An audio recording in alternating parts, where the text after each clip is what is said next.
দর্শক, মালয়েশিয়া জিলহজের চাঁদ না দেখা যাওয়ায় বিষয়ে জানাচ্ছেন প্রতিনিধি এস এম সৌরভ।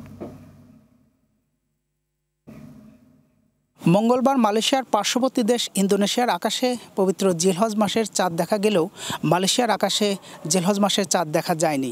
সেই হিসাবে আগামী বৃহস্পতিবার অর্থাৎ 29 মে থেকে মালয়েশিয়ায় জিলহজ মাস শুরু হচ্ছে এবং 7ই জুন পবিত্র ঈদুল আজহা অনুষ্ঠিত হবে।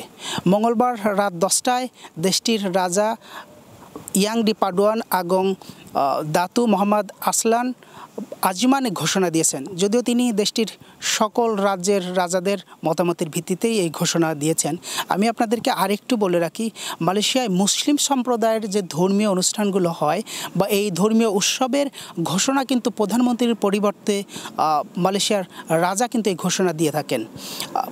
আসন্ন এই ঈদুল আজহা উপলক্ষে কিন্তু প্রবাসী বাংলাদেশি যারা রয়েছেন তাদের ভিতরে কিন্তু নানান উৎসাহ উদ্দীপনা কাজ করছে এবং ইতিমধ্যেই মালয়েশিয়ার বিভিন্ন হাটে কিন্তু আসলে গরু বিক্রির যে একটা উৎসব শুরু হয়েছে এবং খুব উপচে পড়া ভিড়ও আমরা দেখেছি ইতিমধ্যেই। এবং এই আসন্ন ঈদুল আজহা কেন্দ্রিক কিন্তু মালয়েশিয়ার বাংলাদেশি যারা রয়েছেন, যারা এখানকার বিভিন্ন সময় বিভিন্ন দেশের বিভিন্ন রাজ্যে কিন্তু তারা গরুর খামার করে রেখেছেন, এই ঈদ উপলক্ষে কিন্তু তাদের খুব ব্যাপক একটা বিক্রি হবে বলে তারা আশা করছেন। এবং সাধারণ প্রবাসী যারা রয়েছেন তারাও কিন্তু অধীর আগ্রহে রয়েছেন মুসলিম সম্প্রদায়ের এই ধর্মীয় উৎসব পালন করার জন্য।